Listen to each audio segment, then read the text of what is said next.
then again. Sit back, relax, we got the brain of band. No need to stress in the house, it's Van Bellen. The game is windsurfing, you can't yell them or tell them. We get the news, the views, the win biz. The brand's gear, just plus the world's best quiz. Carbs, PWA. We're professionals without the pay. There's nothing in pole dancing that we won't chat. From tandem boards to a windsurfing cat. It's your one-stop shop for a laugh and listen. Tune in each week or you'll be doing the missing.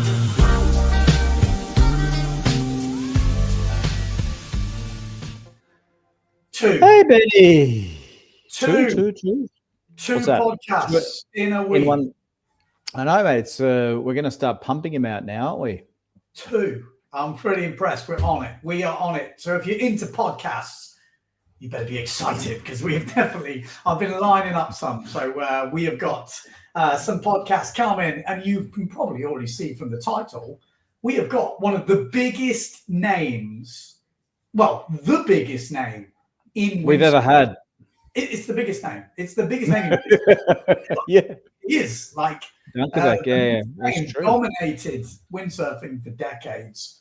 I mean, the name itself has got over 42 world titles, but if we add the family name and this guy we've got coming in, he's already got a couple as well. I've got to check out my mic. Is it working? Have we got sound?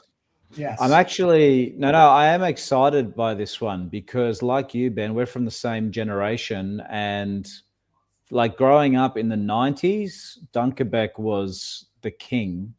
And obviously we're talking about Liam's dad here, but the name continues. The dad still sails.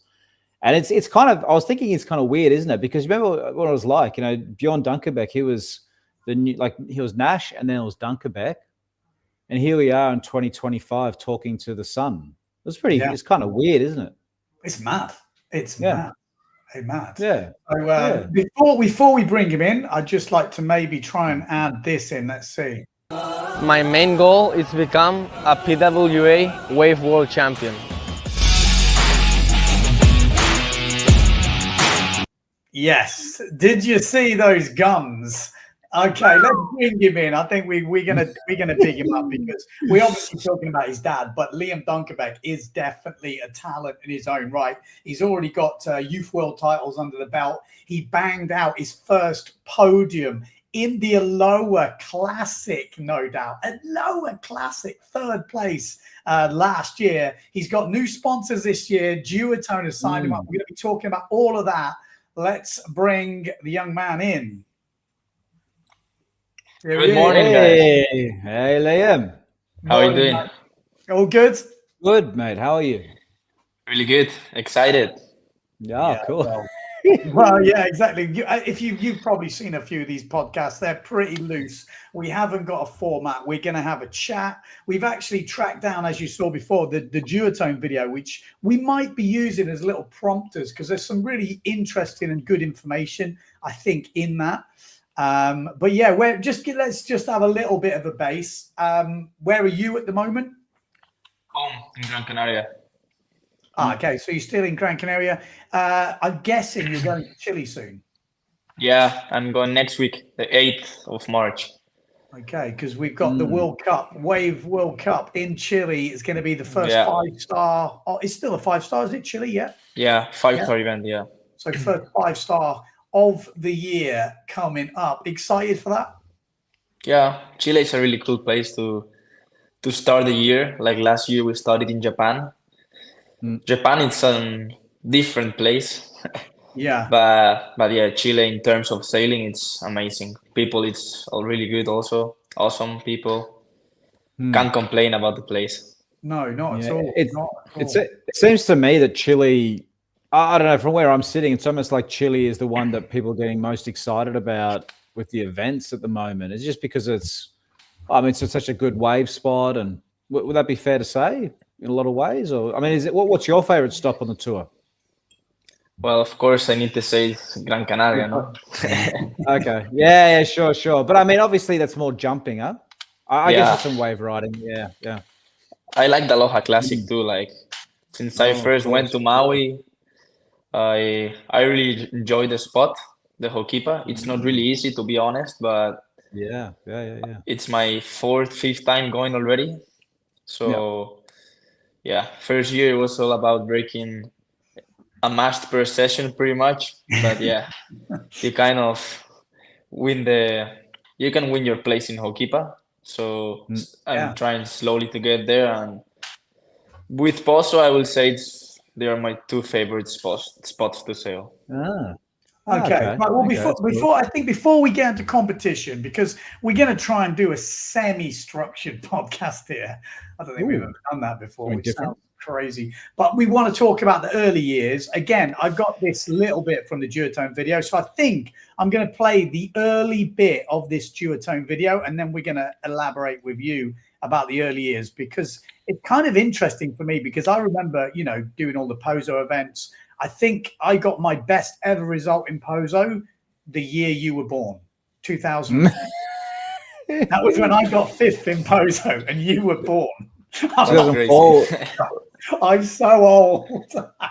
So let's just play this first section of the duotone video, and then we can talk about the early years and kind of your surfing inspiration, and then the other stuff, because I think it's pretty interesting. Cool. Sounds good. I'm Liam Dunkerbeck, a young windsurfer from Poso. I'm 20 years old. So my dad introduced me to the water sports in a pretty young age. When I was 3, I was already bodyboarding with him in front of the center that he has at home.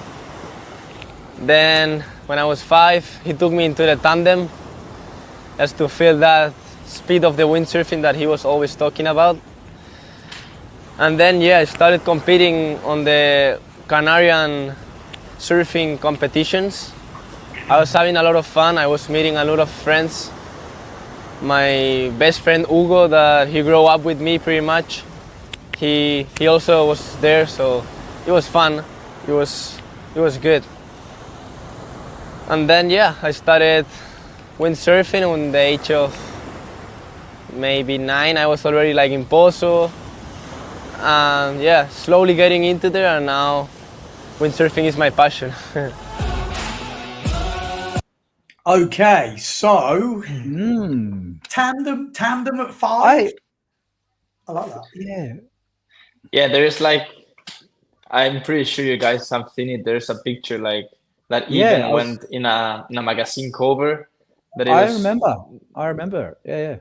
I was even using the I do, you know, for the mast was staying by itself. I was just holding the boom. Oh, really? Yeah. Do you remember that, or is it you remember the from the picture, or you? I do remember it. It's impossible to forget. Like, even my dad was hitting some ramps on the Tandem. We were not properly jumping, but of course, because I was in the nose, I was like feeling just like going higher than any other thing I could like experience with that age. And then it was like, ooh, windsurfing can be actually really fun compared to surfing, you know, because there was different aspects that if you try to explain a guy that surfs from his whole life, like, no, because with windsurf, you can jump, you can surf.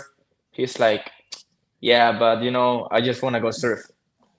So I think it's an awesome sport because you can combine surfing with jumping, you can do so many things. So it's interesting. Do you think we should bring the tandem back a bit? Because weirdly, I was just in Brazil and I took my missus and daughter. My daughter's she was only like about 2 at the time. But it's kind of mad with the tandem because you do get that feeling when it goes over the wave. Again, you don't have to jump, but that feeling of bang. I'm going to have to get a tandem for here in Portugal. I reckon it, because I think it's really interesting to give people that sensation of windsurfing with actually no level. You can actually get them, like you say, if you're holding the boom. Cool. Yeah, exactly. So people, when they try to windsurf, like your first week, you will get kind of frustrated because you're like crash after crash after crash. I mean, that's something that everybody knows about windsurfing. It's not like bicycle that you will ride your first day. So maybe if you can give them a try of what windsurfing can be, like just getting the speed of the tandem, I'm sure people will click better with the sport. Because in the end, the sport is not going in a 250-liter board with a 3-meter sail just holding, Yeah. It's all about flying over the chops and Maybe that's a business, like with tandem rides. You basically like sit on the beach with your tandem and charge people. You could just Like- go, right, get the tandem like- experience, €10, you get like 10 minutes. It's probably something in that, sky, Benny. like tandem skydiving. Yeah, I like it. That's actually, Yeah. I honestly think that's quite an experience, going tandem windsurfing. Wow, we get all these pro windsurfers now. It's a new business venture. You want to hear something funny? So not too long ago, I tried to go again with my dad on the tandem. Really? We couldn't do it. Are you joking? Were you at the front, I'm guessing? Yeah, I was in the front. My dad was in the back. Like maybe he was like in a 6'5". I was in a 4'5". Just because I also wanted to cheat in, and the sails were always collapsing one with the other. I was like, there's no chance we could do it. Wait, which tandem did you go on? The starboard one? Is it the big one? Yeah. The red one, like Because that there was an F2 one, which was a lot narrower, which was No, one of the first ones I went on. was But the not that starboard one. one's pretty chunky. yeah, it was massive. Bring back the tandem. For anyone who doesn't know, so just give us a bit of an idea of how you grew up, Liam. I mean, you were you sort of living close to Pozo, is it, or where did you grow up? So I grew up in Gran Canaria. I live like a really small town, like 10 minutes south from Pozo. And it's good because it's just where the wind stops. So, you get like no wind at home. You're like in summer pretty much. And then you just go into Pozo cloud of wind that it can be flowing 50, 60 knots, that at home is going to be like nothing. So, I mean, I think that's also good, to disconnect from the wind of Pozo, just because you can get really crazy from the wind here. But that's the mad thing that people don't know if they've never been to Gran Canaria or Pozo, or specific, like you say, 10 minutes down the road is literally nothing. And that's not an exaggeration. There can be nothing sometimes. And in Pozo, it's 40 knots. It's crazy. It's a mad Super place. weird. And just go on, Paul. Oh no, so growing up there, I mean, you guess you went to school or whatever. So you're able to sail after school easy. I mean, is that, I'm assuming. I mean, you live right. Is that how it works? Growing up there, you can sail. Yeah. So my school was like 5 minutes from home. It was like in a little mountain in San Agustin. It's the name. So I was going there from 8 to 4, and then usually, when I was smaller, I was just going straight down to Las Burras is the name. It's like a really mellow wave that my dad was like pushing me every afternoon just to stand up and surf since I was really small. And then, once I was starting to windsurf quite a lot, we were first going to Arinaga, to Bahía de Formas, where is this flat spot. And then once I was going to Pozo, I was just going to Pozo after school. Yeah. But initially you were more into surfing, is it? And then you, or yeah. So I had like my friends from my infants here. Like it was my mom's friends since they were really small. We were the same age, so we both started surfing together, and like we started competing together in the national events, in the Canarian Championship. We even did a few European QS events. So I took surfing pretty serious when I was young. Like I was doing mainly surfing contests until my dad took me like to see Pozo once when I was like 10, 11. And I saw like all what in that time there were the youth, like it was Noah Walker and all these guys like jumping and stuff. And I was like, I think I also want to do that someday. So pretty much next year, I just went and started competing. And Yeah, I remember. Actually, let me just, maybe I'm just going to play the next bit of the video because I think there's a little bit of insight in that. We'll see if I've remembered rightly. Yeah, so I'm the son of Bjorn Dunkerbeck, the legend of the sport. Everybody knows him. And yeah, when I was smaller, he was always putting me in the tandem with him. When I was 4, we were going already full speed. He wanted me to feel that adrenaline of the windsurfing compared to the surfing. And yeah, and that times I was pretty much surfing until he took me to the event in Pozo, and I saw how many juniors they were there going for forwards, high jumps and everything. Then I got myself really motivated for next year. And I trained a whole year of windsurfing, and I came to do the youth. So, of course, without the help of my dad, I would have been in this sport where I am now, of course. I need to thank a lot of my dad, and happy. Yeah, so no, so I haven't watched the whole video through, but it's quite interesting that, because I always remember coming to Pozo and you were, you know, the son of Bjorn Dunkerbeck, and you weren't actually that interested in windsurfing. It was always interesting to me. I was thinking, oh, I wonder if he's ever going to get that click. And then over the years, I've obviously seen your progression, and it's, for me, it's really interesting. In the last few years, it's like turbocharged. It's like you've gone like super into it, because even when you were doing it when you were younger, you were still surfing a bit, wasn't you? You like when you had the long hair and the Yeah, like pretty much until the age of 16, I didn't stop at all like competing on surfing. I was like going 3 times a week with a national surfing coach to the north. yeah. And yeah, it was like my main thing to do, it was surfing. Like I was pretty much every weekend searching for a contest in mainland or around the islands. But yeah, then I started to windsurf quite a bit more. And then also, I think on the COVID, when there was not an event, like Pozos, because I was kind of scared of Ricardo, especially when I can't remember that. Because Ricardo, when I was small, he was coming, jumping, and throwing the gear.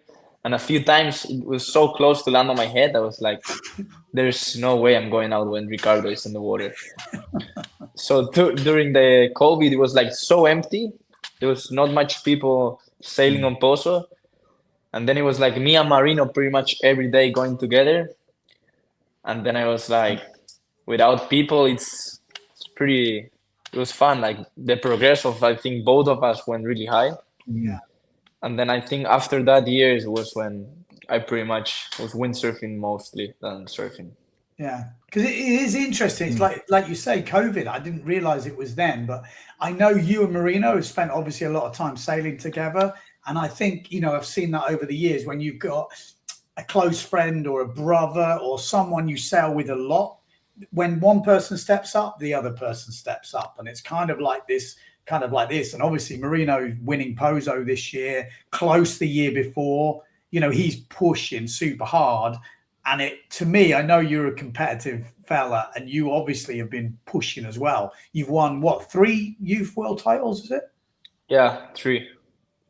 She's pretty impressive. And I've got to say, there's riders that in free sailing impress, but then there's riders who step up in competition. And don't get me wrong, you impress in free sailing, but I really think you have this, which is not surprising considering your dad's Bjorn Dunkerbeck. You've got this like level that in competition, you seem to just land everything and on demand. Do you notice? Do you feel that? Do you feel that difference? Or I feel like I like to compete, of course. Like, yeah, I like to get pumped up with the contests. And yeah, it's true. Like I noticed that on Hokipa, like I was not crashing at 360. yeah, nothing. And it was like and that event, I've said it to a lot of people. Like I knew I was sailing way better in Hokipa than the past years. But yeah, nobody expected me to go into the final. That's something everybody knows. But I was like, I'm sailing good. I just need to go out there and enjoy. And that was what I was doing. Like even Titun told me, man, relax, you were sailing way too good. Because I was also doing the youth event. And in the youth event, it was like we got really good conditions. I was just going, like I was enjoying, you know. Yeah. So that's what I told to Titun. I was like, man, I'm just enjoying the moment here. I love to sail on Maui, and it's my second year competing here in the Aloha Classic. I don't want to get frustrated with the spot, you know. Yeah. And then all of a sudden, I was like on the semifinals, and then I started to feel a bit more that competition pressure. But yeah, I just went out and went as good as it could have been. It was impressive to watch. Like I was watching, obviously, the live stream from home, and I was like, it just looked like you'd gone up a gear. Like in your free, were you sailing better in the heats than in the free sailing? I'm guessing it was just running, or were you just on a good heater the whole time you were there? I think I was just trying to be like without much fails, because of course you know that if you fail and crash in Hokipa, it can take you quite a bit to get out again. Yeah. So I was just trying to build up my heat as good as I could. Of course, if I needed to risk it, I was not gonna hold down like anything. I was just gonna go for it, even though with the consequences. But yeah, I mean, it went good. It went good. So I was watching it at home, and the first thing I thought before it was mentioned anywhere, it was obviously your 360s. You were landing literally all of them. And now it's obviously been done. I've got to play this video actually, because this is it. This is you and your dad. And this was exactly my thought, because as Paul will know, we grew up in the 90s watching your dad. Literally all the videos would come out. And your dad's 360 is etched in my mind from Hokipa. So when I saw you doing your 360s, I'm looking at it, I'm thinking, that looks exactly the same as his dad. Which I know you're probably like, oh God, stop comparing me to my dad. But honestly, when you watch this video, look, this is just, for me, we'll watch it. I'll just watch it from the beginning. Yeah, that's pretty amazing. It's pretty amazing. I remember when Bjorn was doing those. That was cool. Yeah, it's mad. Like, to me, that's like the same. So my other question is, have you had any tips off your dad? Or is this just in your brain? It's like the Dunkerbeck DNA. Do you want to hear something funny? I've never seen I never paid attention to my dad's 360 in Hokipa. Like, really? First time I heard about a comparison of the 360, it was Levi and Jason that they told me on the beach. And I was like, ooh, okay, I'm going to search it up. And then everybody was like, man, that's 360. And I was like, is it actually? And then you came out with the video and it's pretty similar. Man, yeah, go on. I never like watch my dad's 360 in Hokipa and try to copy them or something. It just came out like that. It's super interesting, because your dad always used to be going more downwind, like almost like sort of the mutanty kind of downwind, kind of flying through the air. And as a kid or as a younger guy growing up, I was like, wow, because he was getting so much air. And then the other ones to me were like in the wave, which, you know, they're just different sort of style. But I always remember thinking, how does he land all those back in the wave every time? And then watching you, and I'm like, how is he? It's pretty funny, man. Pretty impressive.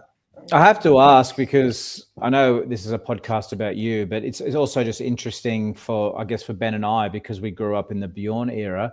But how much of that era are you aware of with your dad's legacy with windsurfing? I mean, did you grow up where you saw all the videos he was in and the competitions he did and all the achievements? Like, are you just pretty much fully aware of what he did, or like in that sense? I mean, yeah, like when I was way smaller, like my dad was taking me, my older sister, and my mom. The three of us were going to a lot of his slalom events, because when I was born, he was mainly doing, well, when I was born, no, he was probably doing like still wave and stuff.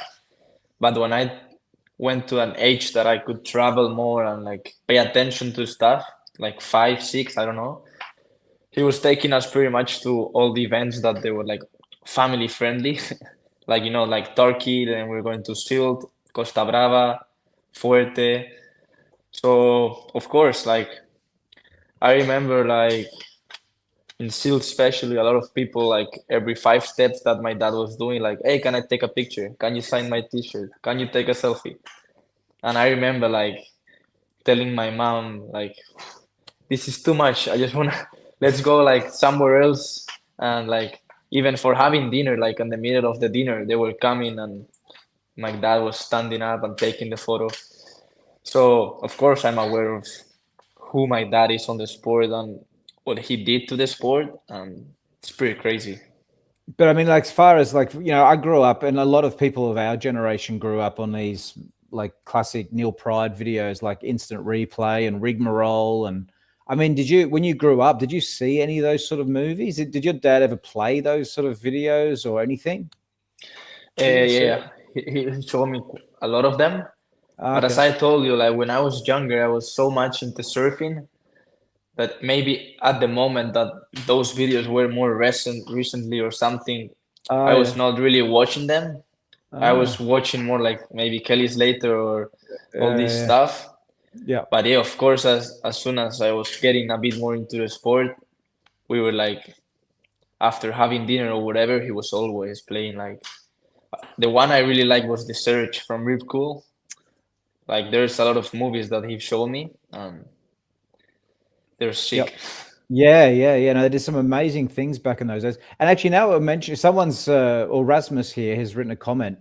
Don't overjudge Bjorn's influence. Liam's mother is also an exceptional athletic person, which actually I didn't know about.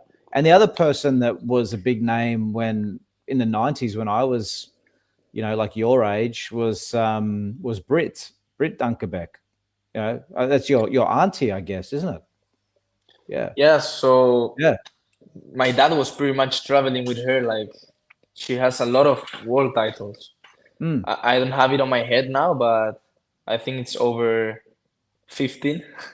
Like, yeah, it's crazy. Like, but I don't know actually what happened, to be honest. Like, I think she loves windsurfing, like still. So it was all like a family. And there's like funny stories, like when my dad and my aunt, they were traveling together to the contest. Like they were renting trucks just to pick them from the airport because it was so many stuff. Oh, and it was like, I wish I could show you, Liam, but it's at my mum's place because she's got this box of stuff that I had as a kid. And when I went to high school, I had I guess a lot of kids do it. You have your folder and you put all the pictures on it that you like. And my folder, I've still got it, but it's covered in pictures of Polikow, Dunkerbeck, and whoever else was there at the time. But there's one picture on there where Bjorn's like on the lawn of his house in Maui, I guess, and he's just got all his sails and all his boards just kind of splayed out. You remember that one, Benny? Yeah, I remember that. It was so cool because at the time, like nowadays, it's kind of weird because nowadays good equipment is accessible to everybody. You can go into a shop and pretty much buy the gear that a pro would use a lot, like in a lot of cases, or sales or that. But back in those days, Dunkerbeck, for example, had gear that you just couldn't buy. You know what I mean, Ben? Like he would have something that was like light years ahead of everything. And it was a funny era of windsurfing. It was a huge developments going on, wasn't there? Anyway, it was just, I hope you don't mind that we just talk a bit about your father and the legacy, because obviously having the Dunkerbeck name, you're sort of taking the mantle from an absolute legend of the sport, and now you're forging your own identity. So that's kind of an interesting, that's something that's quite unique to you. You know what I mean? There's not which is interesting, which leads me to like a question. Obviously you've been sponsored by Severn Starboard for a long time, and that was kind of also in with what your dad was riding. And then now obviously you're a new sponsor for Duotone. You're tipped to be the next big thing, big sponsorship, maybe a bit of pressure. You got is that a breakaway from your dad? Is your dad going on to Duotone? Is he staying with Severn Starboard? Because obviously your dad still windsurfs. He's still, was that a conscious thing, or how did the whole sponsorship with Duotone come about? Maybe give us some insight into that, because I totally didn't see it coming. Like for me, it was, I usually hear a few rumors. I'd heard a few rumors that someone else might be signed for duotone, and then suddenly I got this message from someone saying, "Bang!" I was like, "Oh, that came out the blue for me." So maybe you can let us into some insights. Yeah, so I was talking with them last year, like by the end of the year. Of course, my dad was like, it's the guy that has teach me everything about the sport. And of course, anything that comes to me of sponsors, of deals, of my dad is like always there, and he will always pretty much has the last word of yes, no. So it was something that we're both thinking about a lot, but it was not an easy decision, and I decided in the end there was nothing going on like in terms of bad treatment with Severn or Starboard. Like everything ended up really good. I want to say that because there's a lot of messages that came to me like, oh, but what Starboard Severn did to you? It's like they didn't do anything bad. Like it was a personal decision. I mean, in the end, it's like hard feelings to explain because since my first sail, it was a Severn, and my first board, it was in Starboard. That I got it on my birthday when I was really young from my dad and from the team. Like they even wrote me a message and stuff. So, I mean, there's only good things to say about Starboard and Severn.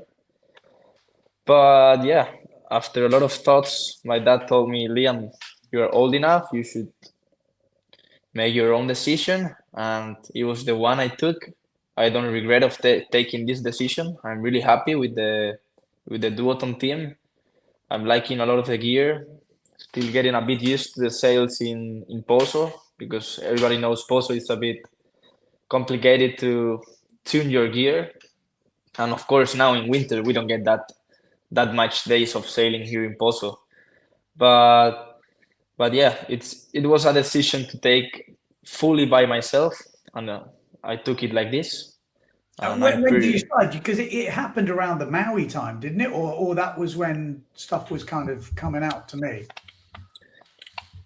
Yeah, so it was a bit during the Aloha, like we started back and forward, like emails, nothing too intense, like back and forward, and then suddenly after the Aloha, like I said, okay, let's go for next year, pretty much. Like it took me a bit of time to think. I'm not gonna lie. Like it was because after so many years with Severn and Starboard, it was like yes, no. But I'm happy. I'm really stuck with the team. Like I've met pretty much all the team now. Really happy with the performance of the gear, performance of the boards, how the team works. Like really stoked out, to be honest. What are you using? Have you in terms of gear wise? You're using. I mean, I'm not so familiar with the duotone range, but is a Superhero that's still their main wave sail, 4-batten? Because when you were on Severn, I mean, that's the interesting thing. There'll be people out there who are on Severn. Were you on the Blade, which I think you were? Were you 5-batten sail or S1? I use both. Okay. Yeah. So you used a mixture of Blades 5-batten and the 4-batten S1 when you were on Severn. So then going on to duotone, it's solely a 4-batten sail. So I'm just going to plug in. Yeah, I mean, duotone also has a 5-bottom sail, that is the Duke. And I've tried that wave sail, and I need to say I really like it. That one, the Duke SLS, is the 5-bottom sail. But the one I'm really using, like my main to-go sail, it's the Superhero D-Lap. Okay. That it's like the 4-bottom sail that me and Victor we are using with carbon. It's like the light one. Like really happy with the performance of that sail. So it's interesting because you said like you're still getting used to it in Pozo. What's the differences? Because there'll be a lot of people out there interested because not everyone gets to try different sails. How do you find the changeover? Is it a power thing? Is it where the power comes from? How would you explain it?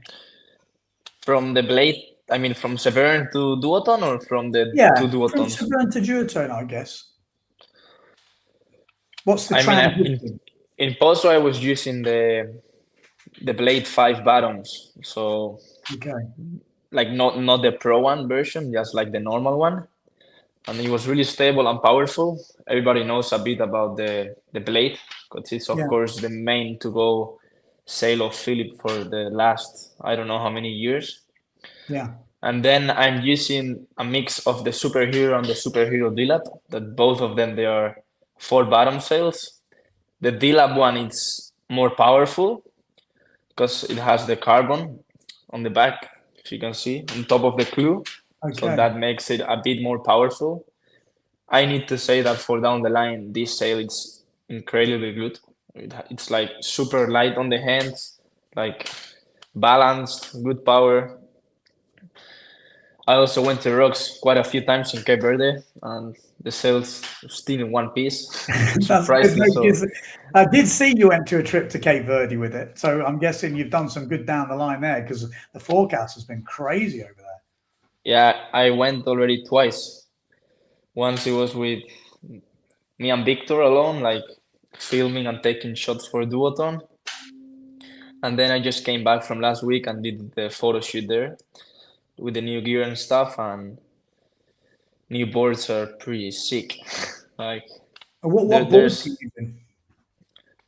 I'm using both of them, the Grip 4 and the Grip 3. So the Grip 4 it's like more riding and stuff and for Pozo. And then we have the Grip 3 that is the thruster, a bit more chunky, that for Tenerife, Silt and light spots, that board gets going like really fast and really easy. But again, like I even used it on Ponta Preta, and that board is awesome. Like in terms of turning, Yeah, so I'm just trying to get my head around the new range. Okay, so Grip 3, that's kind of like their old Tri-Wave. I mean, it's obviously a different board, whatever, but the concept is 3, obviously Grip 3, 3 fins, thruster, and the Grip 4 is a quad fin. yeah. So then there's the SLS construction, and then we have the D-Lab. The D-Lab is it's lighter. It's the lighter construction, same as it with the sails. Like there's the SLS, and also the D-Lab sails. But Okay. unlike the So- sail, if you get the high end sails, are quite expensive. But this one's actually a bit cheaper than the SLS, huh? Is it? Is that? The board, yeah, Yeah. it's the light construction, the D-Lab. So Yeah, yeah. that's But what I mean, you'd I'm- normally. Yeah, sorry, I'll let you go. Yeah, that is the one that pretty much the team rides. Like at least me and Victor. Like you say, it's interesting because the lighter one, if that's what you're saying, is actually cheaper than the other one. Yeah, to be honest, I'm not really familiar with the prices, but Okay. Yeah. No, because obviously, usually when you're getting the, I'm just wondering, maybe these are a bit more durable or something. I don't know. Although it does say they're Yeah. the same durability, but and down here, okay, these are the free waves and the freestyle. So it's really, yeah, okay, interesting. So another question: Yeah. Did the influence of duotone doing winging stuff, kiting stuff, was that anything to do with the decision as well, or is it solely windsurfing? Because obviously Severn Starboard are not doing so much with that side of it, even though maybe a little bit, but less, I guess. no, it was. I'm really focused on windsurfing, and I wanted to have a windsurfing contract. Like Because you have been doing some winging and kiting and all sorts of you kind of classed as a waterman, I would say. I mean, you're still a top surfer. yeah, like I might end up using the stuff from them like for everything, of course, because it will be stupid not to, because they have everything. Why should I not ride everything? So yeah, I took the complete package also with Ion. I signed with them. Okay. So yeah. And we should talk about Red Bull because someone actually mentioned it here. I don't know how far we can go into that, but obviously sponsored by Red Bull for a while now. I can't remember. It's yeah, I signed with Red Bull when I was 16. Okay. And I signed with we signed on Red Bull International. That's like only a few riders are in Red Bull International. Of course, my dad is in Red Bull International. He was first or one of the really first athletes to be in Red Bull International. That's mad, isn't it? So of course, without the help of my dad, could have been pretty difficult. But as I say to the people, like, of course, my dad has opened a lot of doors to me to the sport, to get sponsors, like Red Bull, for example. But Red Bull's not gonna take any guy. So once you are in, you need to also make them think that you're worth for them. And I know that they're happy with me, and also like doing a lot of sports like surf. I'm doing also a bit of trying to surf big waves, like things that I know not a lot of people does. So in the end, that's what actually makes me a bit different to the rest of like windsurfing wave riders. And yeah, I just like to spend time with the water. Like that's what I mainly say to everyone. I think like I said, your dad's legacy and whatever else, but you are definitely a sailor in your own right. If you didn't have a dad that was Bjorn Dunkerbeck, I don't think it would matter. You've already, got 3 youth world titles. You've got a podium in the Aloha Classic. Your dad has got nothing to do with that in terms of actual putting the performance on the water. So I think, there's definitely no comments out there that are saying, oh, he's only got here because his dad, he's only got this because his dad. But like you say, your dad can put the door a little bit open. You've still got to get through the door, and you're getting through the door on total merit. Like, I mean, I've obviously commentated on a lot of your heats over the years, from all the junior stuff into the youth stuff into what you're doing now. And I just know how well you compete. It's impressive, dude. It really is.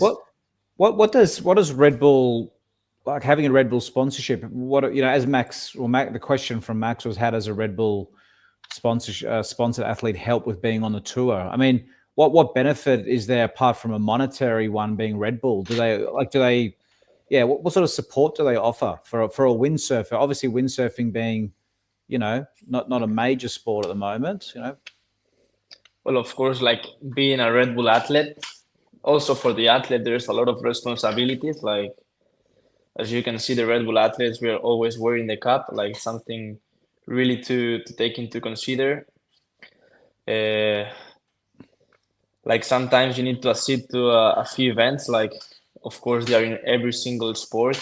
I was in Austria on the ski event. Like they invite me to go with my dad, and it's really, really cool stuff. Like you need to go for a weekend and just like be there, Not everybody can like be there. Like it's hard. Like sometimes it's like people think you signed with Red Bull, you will get a check, and doesn't work like that. It's like the support that Red Bull gives, it's crazy. Like I just came also back from the APC in Austria. They have like the athlete, like the center, they get you checked. Like on Maui, I hit my toe, and like they did an MRI, like they checked my toe, and then I was there for 4 days training with personal trainers all day. They give you diets, like like they make sure that you're on 100% for the year, that you will be. Did you ever have to do this test, like when you joined Red Bull? Because I heard stories of going to Austria or wherever it is, and you do these certain tests so they score you. Or is there anything like that happened? I did that test with my dad 4 years ago, if I'm not wrong. Yeah. Like there's mental coaching, then endurance, physique. Like they try to do everything. So what do they do? Give us some specifics. I'm super interested because I have heard a few stories of certain things that happen. I was like, wow. Is it like mental coaching? Like they put a screen, and then there will be like 3 lights appearing. You just need to be fast, and then like also trying to keep on going with the straight line with the. It's hard to explain. It's like like a joystick thing where you've got to keep concentrated. Yeah, but for example, the left hand is gonna control your right side, and the right is gonna control your left. So it's like really you need to be 100% focused. Plus, of course, a lot of trainings. And for example, something carry cool they did this year when I had that massive crash in Luderitz, like I fucked my left knee quite a lot, and then sometimes it gets a bit weak. Maybe if it's cold, like in silt, like I feel it quite a lot compared to my right one. Yeah, they put quite a lot of sensors and cables on my legs. Like there's a picture on my Instagram, There like was where a I huge have. crash, though. That was a huge crash. I remember Yeah. seeing. Oh, man. Yeah, Was like that- I passed out on the water, like, and then they took me. Oh my god. I should try and find that crash, but Yeah. that is one of the biggest Luderitz crashes I've seen, and it's in slow mo because they were there filming for your dad's documentary, wasn't it? That was What I'm gonna tell you. Like on my dad's documentary, you can see it, and there's Yeah. also a part from the Red Bull APC. Yeah, So yeah, they just go to the APC. Oh my god. You say what's going on with you, with your body, and they have so many tools to help you that they will find out what's going on. So here it is. Talk us through this crash. Oh, heels come down. Ooh, oh, your leg gets. I mean, that looks so savage. Oh, I've seen a few people go down like that. It can happen. Like for anyone who's not looking, this is Luderitz Speed Challenge when Liam went over there a few years ago now. And yeah, got a bit of lift, it looks like, round just after the first corner, is it? And then. Yeah, where the slingshot, like. Yeah. You kind of go a bit upwind and then you get. That's the fastest bit of the course right there. Oh, yeah. And then your heel catches. And death roll. Dude, he's still in the harness there, man. On the next frame, you can see the boom. It breaks in 3 pieces, and then I have it with me. Let's see. God. Like now, suddenly you see the boom there. That's the boom. Oh yeah. God. Okay. That is, I mean, you're lucky it broke, really. Wow. It snapped you in half.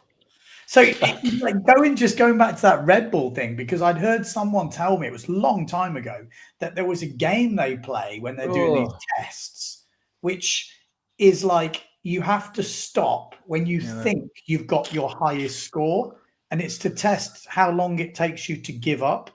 You know, like, I think it's like you go until you get better, and then you set the highest score, and then you have to kind of give up at when you think you're at your peak, because obviously if you keep going, and I don't know, there was something about how you shouldn't go too long because it needs to measure that you can tell when you're going down, and you shouldn't give up too early. I was like, oh my God, that's quite technical. I mean, they have so many different games just to check your mental performance. So I don't think we do all the athletes because there's so many athletes. Like, I think they have so many different games, and depends your sport, maybe. Yeah. They do one type of game. Interesting. That's pretty cool. Pretty cool. Do you get a final score? That would be pretty cool. I know they don't want to do that, but it would be cool to see like all the top athletes in Red Bull and their scores. I know they're not going to give that type of stuff away, but it would be interesting. Yeah, I think they compare it between athletes. Yeah. I think if you ask for the rankings, they can actually show you. But I think that's pretty internal thing from Red Bull. I'm sure it is, but it would be super interesting, like to see all these, guys from different sports or girls from different sports, and who's got and if you could see how that would like affect them in their sport or in whatever, would be pretty sick. A question here from Rasmus: does Liam have contact with other Red Bull athletes, like a community or team? Anyone? Yeah, between athletes, like for example, when they invite us to events or either to the APC, usually there's always athletes, and like sometimes, of course, you're not gonna be friends with all of them just because not everybody connects with another person, but you make friends 100%. Like this time I was on the APC and I was friends with a wakeboarder from Italy, Massi, and he's such a cool guy. Like like even surfs a bit, and we connected, and that's it. Like we keep in contact now a bit back and forward, cool. but Nice, it's really nice. cool. So That's cool, man. for people, how it works, because Red Bull, I'm pretty sure, is interesting to a lot of people. Is there different tiers? Like, do they say to you, okay, if you get a podium this year, you can move up in terms of, like, I don't know, or I wonder how that works. Or do they not tell you anything like that? It's just kind of a contract thing you can sign every year, or have they got goals with like tiers? You don't have to tell us. I mean, I'm just interested on a personal level. It sounds interesting. No, I'm sure everybody has a different contract. Yeah, like, okay. I don't know how it works, but I'm pretty sure there's so many different type of contracts, because there's people on the team that their main thing is to do projects, because as you can see, there's so many cool videos projects from Red Bull, Yeah, and that people not even they have contests, like, because I talked a bit now in Austria with one guy that does the wingsuit jumping, and I asked him, hey, do you have contests of this? And they told me there are contests, but it's not the main thing of wingsuit. Like, they just do cool videos, and there's videos that in the end everybody watch it. So I'm not sure how does it work. Like, I'm sure that for every athlete there's different targets and different contracts. Totally. What's your goals for this year then? Well, of course, being world champion is really not. I mean, we know how a contest works. Like, if you get lucky from the beginning of the year to the end of the year without getting injured, like, I know I have the level, like, but yeah. Well, you've got I will a podium now. You know, you've got a podium in Maui, which you know, people would have said that can't be your strongest event. Let's say before the event, if you had to pick the strongest events, you know, Pozo we're expected to be one of your stronger events. Tenerife, you know, you obviously killed it in Tenerife, and then you're thinking, well, you got a podium in Maui. It's definitely there. You know, you obviously got the level to do it. You know, obviously tough competition, but you do need a bit of luck. I think you're right. You always need a little bit of luck involved.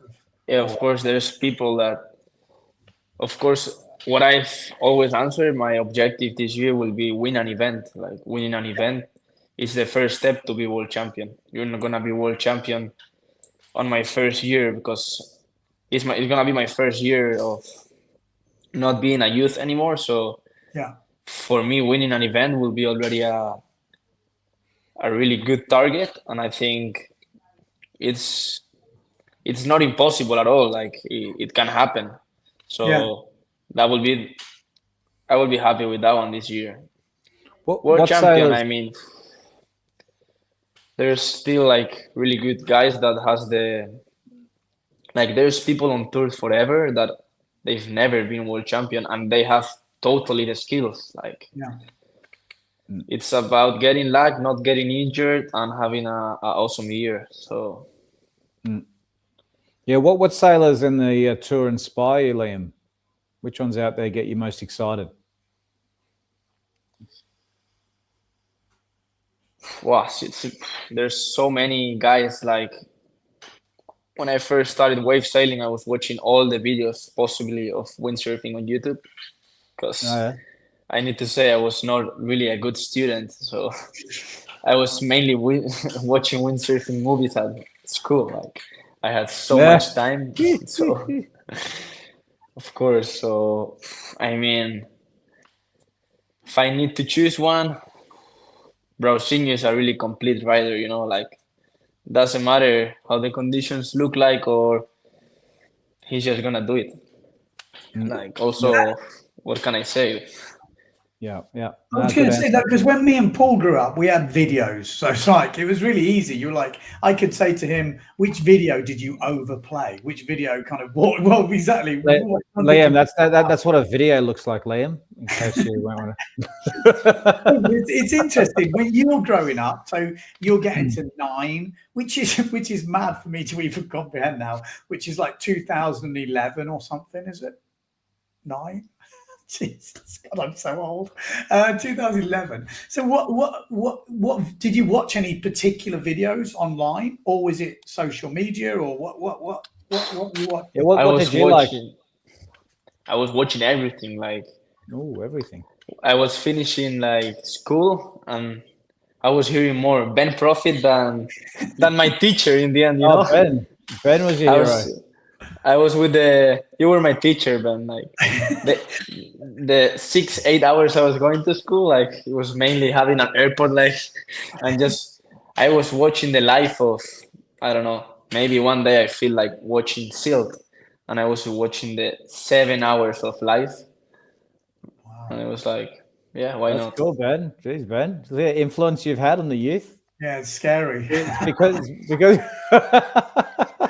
Scary. No, but No, that's funny. it is interesting because it's hard for me to comprehend, like, for our youth to the younger youth growing up. It's so different, isn't it? Yeah, because you're almost spoiled for how much content there is. Yeah. Almost, for me, it's too overwhelming. I see so many videos. I used to quite like it when there'd be only a couple and I could just play them. So it's interesting, a different dynamic now. The funny thing is too, Ben, for anyone at our age and older, you talk to someone, Liam, who's 20, and you feel like you're an old man because you're like, oh, but the funny thing, yeah, I know, but I'll call ourselves middle aged, right? Let's be nice to ourselves. But the thing is that it just doesn't seem that long ago, does it? Like that's the thing. Like when Liam was born in 2004, I mean, it was around the 90s, 2000. Things changed a lot, didn't it? It went from VHS, DVD, and then YouTube. I think YouTube started. When did YouTube start? It was like 2006 or something, wasn't it? I think it was before that, but it started to get popular. Oh, okay, yeah. So it's just a whole different scene. No, it's actually, yeah. I mean, actually, another question I had for you, Liam, was Ben and I often talk about on this podcast, the state of windsurfing and what could be done to help improve things with whatever.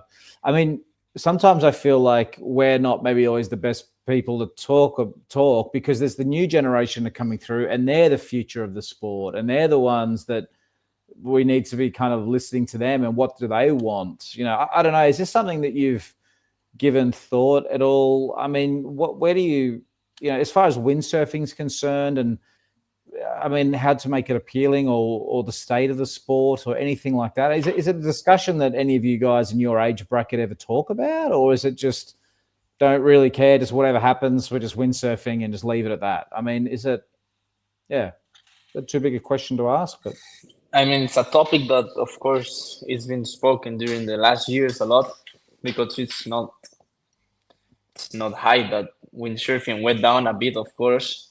Wing foiling came out, like a lot of people swapped the wing foil. But my opinion is wing foiling is becoming so specific and so tough, and you need to go in 30 liters boards and stuff that in the end people are gonna get bored of that, and I hope they jump again to windsurf. Well, it's funny because this is exactly history repeating itself because Ben and I would know full well this is exact trajectory that happened with windsurfing. It all just went more and more crazy equipment and then it alienated a lot of people. The same thing's happening in wing foiling, I guess, isn't it? Yeah, I mean, yeah. It's interesting. Sorry, I'm just going back to the question about the getting people in. It's interesting for me because Liam kind of had that younger age, not really into windsurfing. And you're like, how do you get him in? His dad's 42 times world champion. He's pushing him on the windsurf and he's like, nah, I'm going to go surfing, Dad. Yeah. But the difference, and I think this is what's interesting is, and maybe Liam can correct me if I'm wrong, but looking from the outside in, what motivated you was seeing all the other youths, being around Pozo. I think without that youth, movement, let's say, which was in Pozo at the time, which is all the competition coming on and the young guys, and you could kind of visual what it happened. It wasn't just us old farts, going, come on, windsurfing's great. That's not what's motivated him. Again, you tell me. I mean, I think it's a matter of maybe supporting the younger generations a bit more. because a few years ago, like there was not that much support. Now, of course, with social media and stuff, there's a lot of young kids like getting to know. And I think that in the end, supporting the younger generations that they will push on the future is gonna also make the sport grow again. Just because if you support the older guys on the sport until they say, okay, I'm gonna retire, then there's a gap. Because after me, there's a gap of I don't know how many years until the next ones. That there's not like now. I'm the one of the youngest doing the full tour, Yeah. and it shouldn't be like that. I mean, I think there should be a bit more of support to the younger generations, and of course, that's gonna motivate them just to push and push because I don't know it's hard because the gap between maybe me, Marino, and the few other young guns with maybe Brausinho, Victor, Robbie Swift, like people that they've been there forever. There's a big gap of age. Yeah. You know, like I don't know how old is Mark, but still, even from me to Mark, there's like a gap. Yeah. You know, like until they support a guy, there's like always a gap. So I think if they support more the young kids, maybe there's gonna be more of a new, not a new tour, like new faces on tour pushing it a bit more. I don't know. It's hard. It's hard right now. I feel like the youth fleet is still well stocked, though. I feel like there's still Yeah, for sure. For quite a sure. lot of young guys coming through. I feel like compared to what it was, like until you were obviously the youngest, or Moritz, Alessio, you were obviously younger than those guys, but that was kind of what I remember. That era and below were the sort of guys that have come through this youth system, if we want to call it that, in Pozo.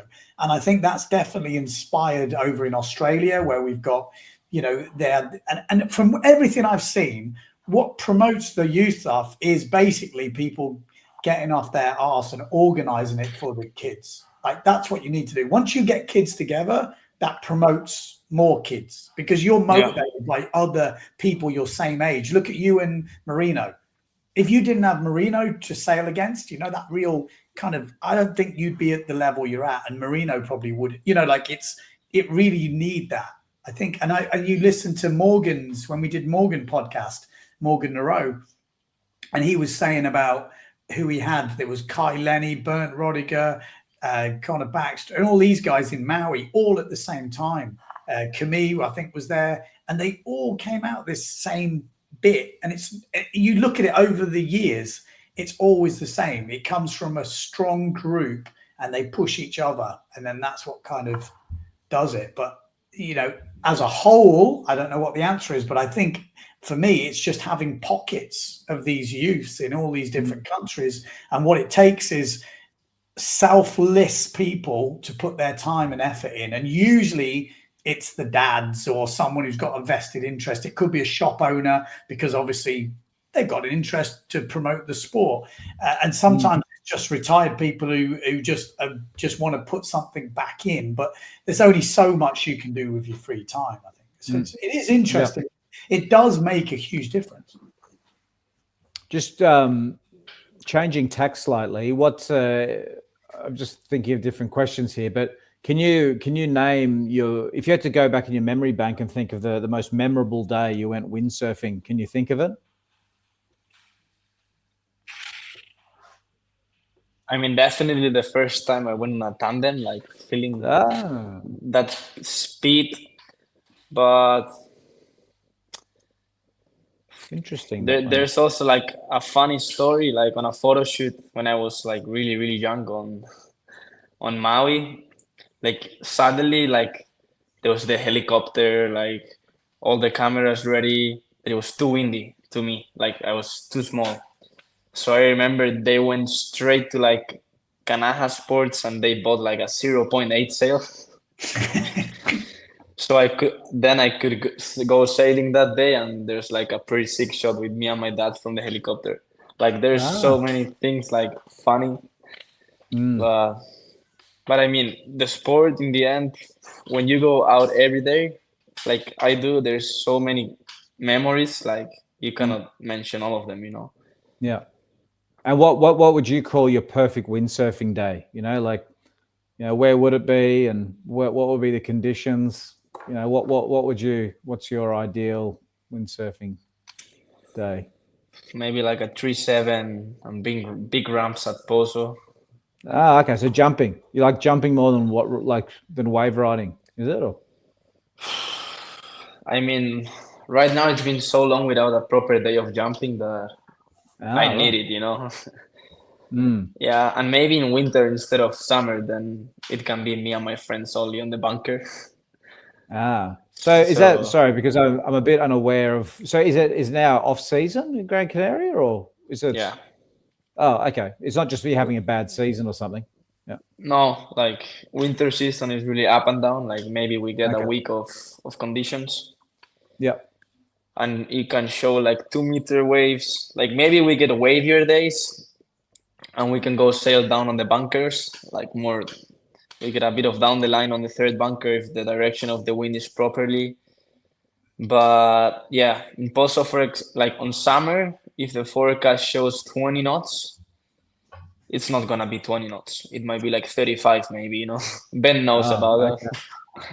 Yeah. Yeah, so for people who don't know, the bunker is basically the downwind bit of Pozo Bay. It's like right on the point. And then the more you go down, you have different bunkers. So there's like bunker 2, which is Salinas, I guess. Is it? Is that what you call Salinas? Or yeah. And then bunker 3 is even further down, and the wind is actually a bit more sort of side shore. So you can get some different riding, and you can literally sail to it. You can drive to it, but you can pretty much sail to it if it's all right. So interesting you pick Pozo though as your spot, because I mean that's where you live, and that's pretty cool. Some people might go, oh, I'd be in wherever, some reef in the middle of nowhere or whatever. So it's good if one of your favorite spots is your home spot. That's rocking. And what music are we playing on this perfect day? What music are the kids into? Because that's true. Yeah. Is awesome. I won't even know what you're on about probably, but let's have a go. What music do I listen to? What music do you listen to? If you're on your perfect day, what you're pumping out on the way to the beach, what you're sticking in the radio, I was going to say. Like the radio. I know. Reggaeton. on the reggaeton. That's very Latin. Reggaeton. Or Spanish rap. Now I'm really on it. So Spanish that's rap. It used to be English rap. Now you're into the Spanish rap. Well, I have no idea about Spanish rappers. Can you give me a name? It's look good to look I hear for, two Grecas. You should search it up and put it on the next windsurfing. What is that? What's it called? Grecas. Grecas? Yeah. Oh, okay. How do you spell that? Grecas.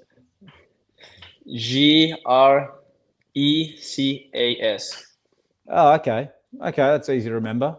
Grecas. Have a look. Are we going to get a bit of a soundbite here? No, it's funny just because me and Marino, we always listen to this fully like hard Spanish thing and then Marino suddenly, I think it was in Maui, like on March, he was like, oh, you should hear this song. And he was like one of this guy, and he was like pretty much insults to the whatever like Spanish thing going on. And then we started like listening quite a lot, and now I think we both listen it like. Grecas. I'm gonna have a listen. Is this the sort of stuff, if someone's got like a car, alloys, music pumping out, is this the sort of music they're playing? Like, that's all I remember from reggaeton. People would turn up in the car park and it was. Oh, here we go. This is Grecas. That's Grecas. He's got the bum bag. Is he a drug dealer as well? I guess. Oh, no. What's he? Oh, he's got the Nikes. It's a quality video. Oh, remember those, Benny? Remember those shoes? What do they call them? They were after the Air Max. I don't know. I'm still on the Air Max. I'm old school. I'll have a listen Yeah, so later. yeah, it's just like Spanish rap. I mean, That's cool, man. if you're not even from Spain, maybe it's not even fun because it's talking about things going on in Spain. Yeah, that's all So right. Yeah, I like it. You can usually put a translator on YouTube so I can learn something. Look here, Ernst. There's no tape decks anymore, Ben. So I am so old. It's unbelievable. I still, Ben, we're and, not that old, mate. We're not that old. Come on. well, I still call videos video, and they're not videos, are I they? know. Do people still Well, call that's what we videos? call them. But I But don't no know. one even has videos anymore, Ben. I was questioning We've moved myself on. on that. I was thinking, yeah. But that's cool. Did you ever get into any slalom stuff, Liam? Because obviously your dad was such a legend in that, or was it just not interesting? yeah, I mean, I did quite a lot of speed events when my dad was doing the Mm. Dunkerbeck Speed Challenge. I mean, Yeah. he still does it like the virtual competition. I think in GPS.com or something. Like Yep. it's going on with a lot of people doing it. That's cool because you can do it from any place on the world. Like you just put your watch, upload your time, and there's a ranking like winter edition, like the summer one.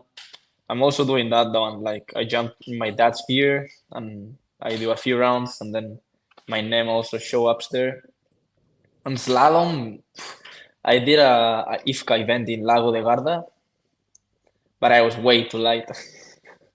Mm. Like there was these guys Yeah. coming, No. Yeah. and I was like, "Dad, did you bring me to slalom contest or boxing?"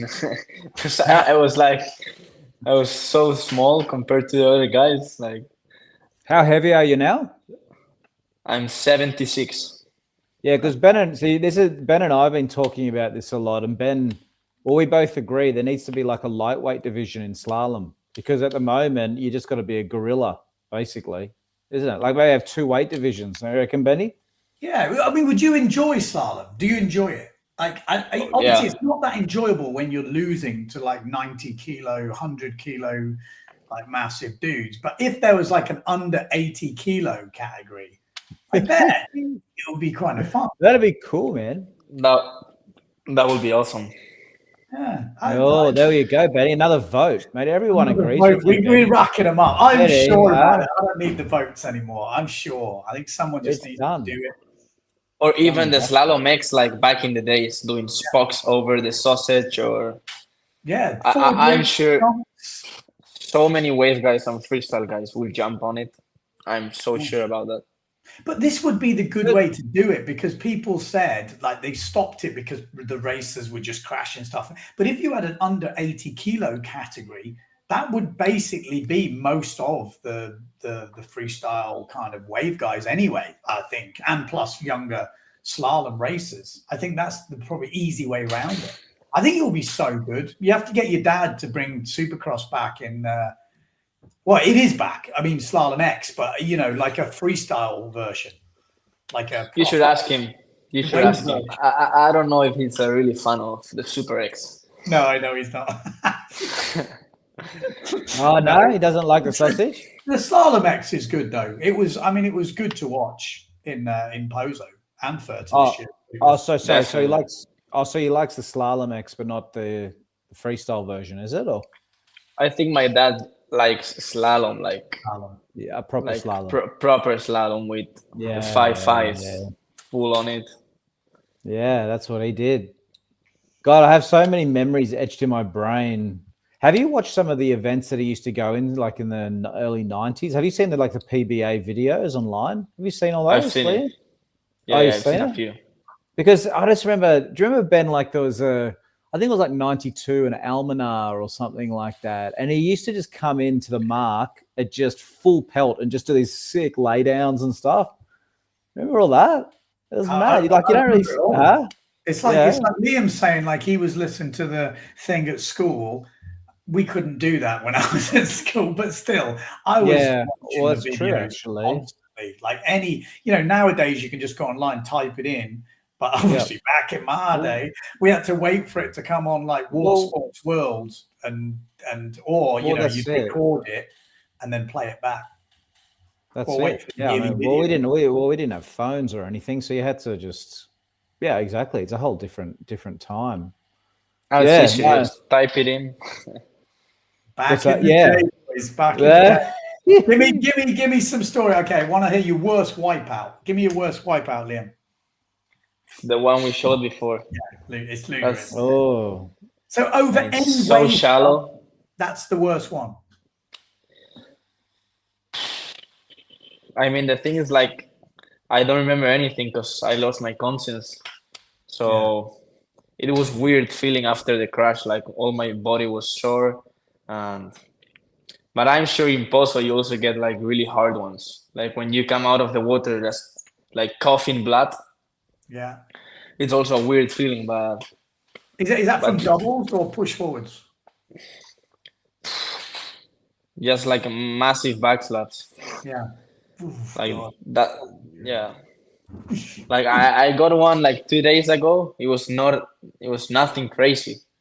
It was like stalled forward, but all of the sudden I was just on the position of into the next wave. I was like, It's bad. Like people who have never had a proper back slap, like from a height, it's a killer. And it doesn't have to be a double. It's sometimes the fast rotations are not as bad, but those stall forwards, it's just like a free fall belly flop, but backwards. You just and I'm kind of like quite well known for coughing up blood. So you cough up blood because some people have never had it.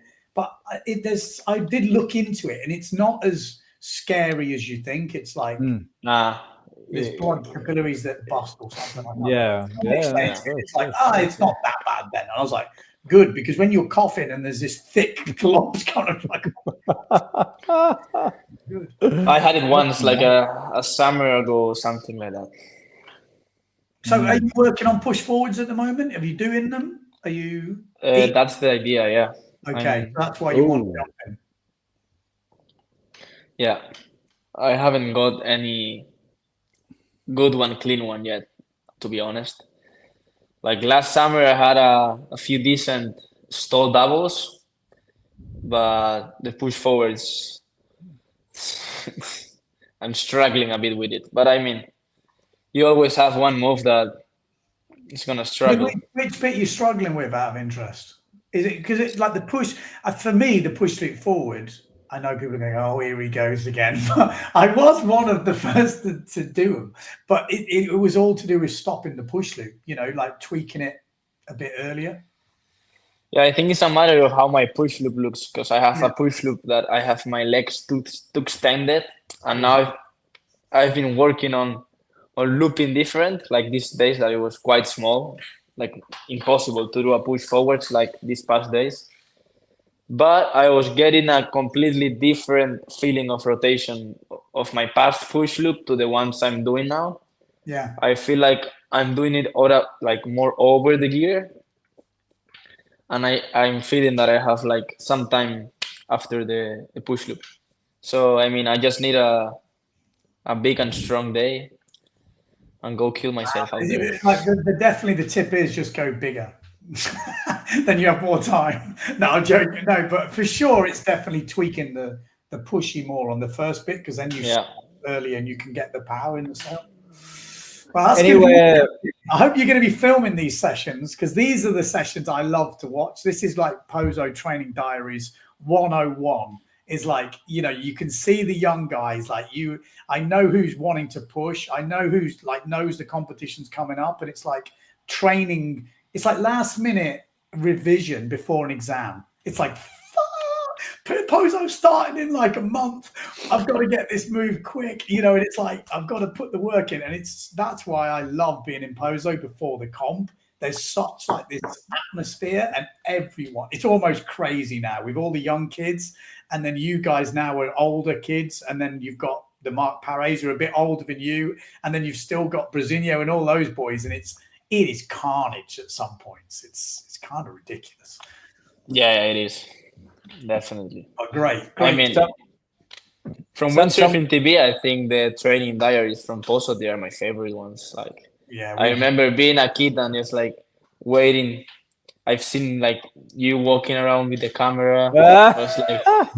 I was like, there's a video dropping soon, and there was like every time the video was, I was like grabbing the phone and No, it is funny though. Like that time of year, that it's hard to replicate that. Like you try and do it at other events, and it's just not quite the same. Like Pozo, well, delivers in terms of conditions anyway, because as soon as you're on 3.3, 3.7, full power, it doesn't even need many waves, and there's already moves being thrown down left, right, and center. It's crazy. There's something always going on. Yeah, always. It's a bit strange, Benny, because here we are talking about how when we were growing up, we looked up to Liam's dad, and now Liam's telling us how he looks up to you, mate. This is gone full circle. He looks up to the video. I don't think he's looking up to me. No, he did. He said in school. That's all he watched. It was Mr. Ben Prophet. Well, talking. Talking about.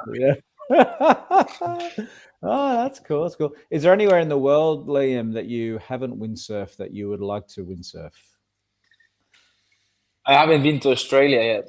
Oh, Australia. Okay. I haven't been to South Africa even. Oh, okay.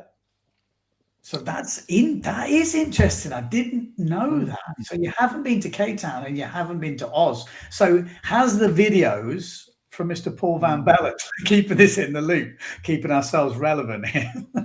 No, but is that motivating you? Because I was saying the same thing on the other podcast. I felt like this winter made me go, oh, I think I need to go back.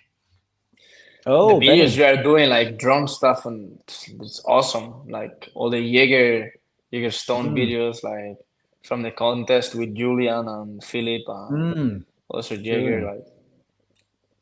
So is that on the list? Where are you thinking? Like what? Because what do you usually do in the winter? You stay home, Gran Canaria? No, like the past 4 years, I've been spending all the winter pretty much in Maui. Like I was going 2 months to Maui. Okay. Yeah, and Maui. Yeah. Well, it paid off. After Chile, I'm going also to Maui for the 4-star event. Oh, right. Cool. Yeah, it's hard to beat Maui in that sense, isn't it? Because you've got there's so many days you can get on the water. It's pretty cool. And there's always Brausinho, Morgan, Robbie. There's so many guys always out there that even though you keep on pushing, Yeah. Like it's still competitive place to go. And it's cool. Do you have a specific place you stay when you're over there, or you just rent randomly? Or have you got I stay with Angela Cochran. Okay. Oh, cool. Another legend. Yeah. Like I stayed there first time, and then me and Marino, we're really good friends with his kids, her kids. And since then we're staying there. Okay, cool. It's really cool. Yeah, really awesome. Oh, well, hopefully see you in Australia one day. Anyway, yeah, Julian. I need to. Yeah. You like it. I mean, the thing in Australia is you have to do, compared to Maui, you have to do a lot of driving. That's the biggest difference. Oh, I mean, there's a lot of differences, but that is a huge difference. In Maui, everything's so compact. That's pretty nice. So same as here in Gran Canaria. Like you can turn around the whole island in about 2 hours. Yeah. What's interesting though is if we could get a load of you over to Cape Town or a load of you over to Oz in the same hit, so because this makes a big wave effect, I think. Like I can imagine you, Marino, Mark, Julian goes back. Let's say you had an influx of the top guys in the world all in Oz for the Margie event and the Wave Rally, but this type of stuff, you could imagine the content and stuff that could come out of a trip like that. Because, Maui's amazing, but I've seen so much of Maui. It's it doesn't excite me as much as it used to. Whereas when I see stuff from new places, different places, even if it's not as good a condition, sometimes I'm like, oh, that's it. It's kind of unpredictable. It's more exciting at the moment. Yeah, so definitely. Cool. Yeah, I mean, and it makes you wonder too, Ben, how many spots around the world are just undiscovered. I mean, you look at the map at the South Pacific and there's just thousands of islands dotted everywhere with, waves and wind, and I mean, there's probably a lot. You know what I mean? Lot to explore out there, isn't there? What does that motivate you? Are you into travel trips or competition? Yeah. Main motivation? Where are you thinking? I mean, I'm always down to any windsurfing trip. Like even though on off season at home, like I haven't even this winter. I haven't been really here. Like between I went already twice to Cape Verde because we have like the straight flight. Oh No, it's yeah. like Oh wow, I was speaking to Colin. He told me there's a straight flight now. That's amazing. that's cool. 2 hour 20 minutes. You're there. Wow, that's amazing. KK have been really there. Kai Katagorian has been there. Like I think he could live there, and he like every time I see He him. loves it. He loves it. But it's been I really firing. love it. Cape Verde, from what I've seen this winter, has been going off. And I mean, at least for me, that I love to surf and I love to windsurf, it's a paradise. Yeah, that is interesting. How much is a flight to Cape Verde from the Canaries then? Probably cheap. It's back and forward with one board back paid is 500. Yeah, okay. Like I think it's 175, and then you pay 75 for the back and 75 for the back. Yeah, okay. But you Have can you- Even wait for a forecast and yeah, and there's one flight each week, so you plan it with the forecast. You go, you come back on the same flight. Is Josh Angulo still there or? Actually, I was with Josh, like sailing once in Ponta Preta this time. But if I'm not wrong, he's in Senegal because the kids goes to school somewhere there. Oh wow, But- okay. But his big kid Noah Angulo is there, and he's running the center. Oh. Yeah. And did you go to? Someone told me there's a jumping spot there, which I didn't even realize. Is there a jumping spot? Yeah, there's a jumping spot like on the other coast of Ponta Preta. Like, of course, you just need to check the direction of the wind and you search for the corner where it's a bit more sight, and it's good. But the thing is, like, if forget waves there, it's gonna be also pretty big waves on Ponta Preta. So you need to choose Yeah, for what are you going for, you know? yeah. You're not going to go to Cape Verde for jumping when you live in Pozo. I hear you. I hear you. If you weren't a windsurfer, Liam, would you? Yeah, I mean, I'm assuming you'd probably answer you'd want to be a pro surfer. Would that be the answer, or or? I mean, it's hard to be a pro surfer. No, I know, but I mean, that's what you were wanting to do before windsurfing, right? Like you were kind of going on that way, was it? Or? Pretty much, but since I'm a small kid, I always was given the answer of I'm a waterman. So Oh, okay, like all rounder. yeah, I mean, Kyle Lenny is a guy that I really like to look up. Like everything he does it so good. Yeah. So I see. Yeah. Okay. I really That's interesting. get inspired by Kai, to be honest. Yeah. What if you're not allowed to go in the water? No water. Where are you going? What's your path? You know what? I was doing a lot of football, like soccer, when I was young, but I wouldn't go back to soccer. Like, no chance. Oh, really? Why is that? I don't know. Like, I think maybe skating. Oh, Yeah, okay. Skating. Snowboard is sick. I mean, I've only done it twice, but I mean, similar feelings to surf and windsurf. Yeah. But I'm the same. When everyone asks me, I just end up going down that same route. You're like, well, there's no water. Okay, snow. Okay, there's no snow. It's like, oh, okay, wheels or something. some sort of like activity sport. Wind skating pro. People out there are always looking for some sort of intelligent answer from me. Oh, I'd be doing this. I'm like, I haven't got one. It's like, no, give me some sort of activity. if you take me out of the water, I will go to solid water. Exactly. Iced water. Nice sailing. Yeah. Alrighty. Well, no, it's anyway, and when are you leaving for Chile? Next weekend, the 8th of Okay. March. Okay. I'll look Yeah, forward let's to that see. because last year it was probably the one of the events that I paid most attention to. You know, it was such a good event, wasn't it? Had such good. It's going Yeah. to be difficult to live up to that because I think Yeah, last of course. was pretty special. But Especially. from what I've seen, from what Mark Paray's over there at the moment, and it looks like he's scoring some stuff. So I think you're going to get some good stuff. I reckon we say good luck in Chile because obviously you're going out there. How long are you going before the comp? I think it's starting the 24. So Yeah, I so don't know, like a like month, almost a month before, 3 weeks before or something. yeah, something Yeah, like so that. you're gonna get some good sailing, man. We look forward to dropping some videos. Keep us updated, and we look forward to seeing what will be your first comp on duotone, will it? First competition on duotone. Ooh. Yeah, Exciting. What are you taking out of interest to Chile? What gear are you taking? I'm taking a few different concept of boards just to try. Okay. What sizes? I'm taking from the thruster you guys saw before, the 81. Okay. It's a bit more of a compact board. And then I'm taking 87s.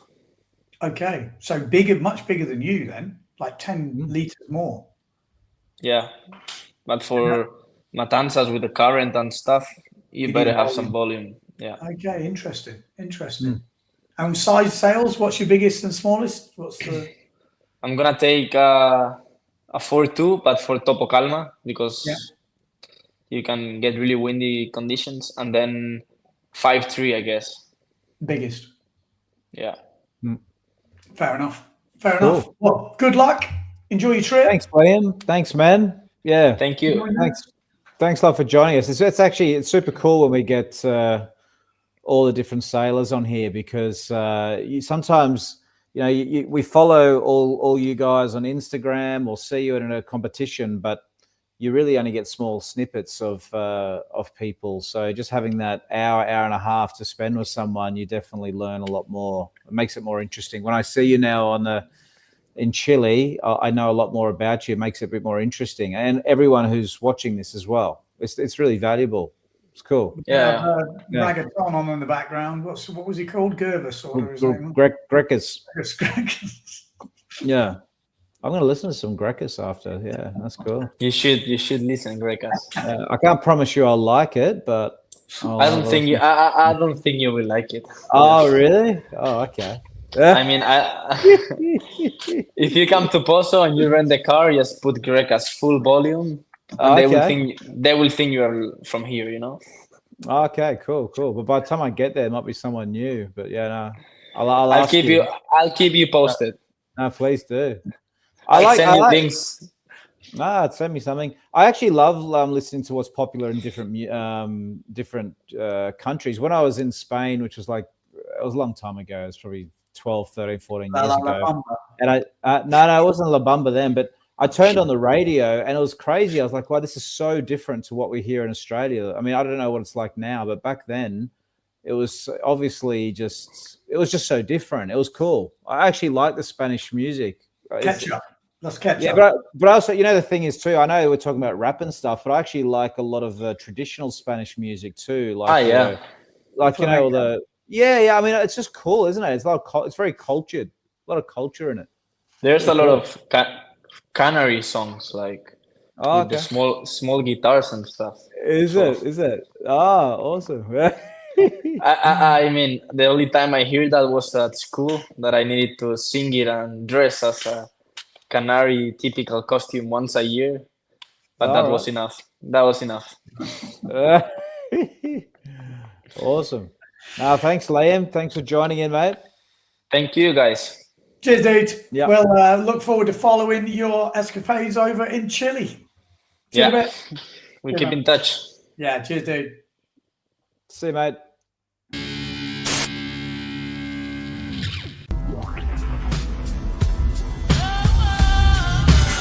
It's that time of the week again. Sit back, relax, we got the brain of band. No need to stress, in the house is Van Bellen. The game is windsurfing, you can't yell them or tell them. We get the news, the views, the win biz. The brand's gear tips plus the world's best quiz. Cars PWA. We're professionals without the pay. There's nothing in pole dancing that we won't chat. From tandem boards to a windsurfing cat. It's your one-stop shop for a laugh and listen. Tune in each week or you'll be doing the missing.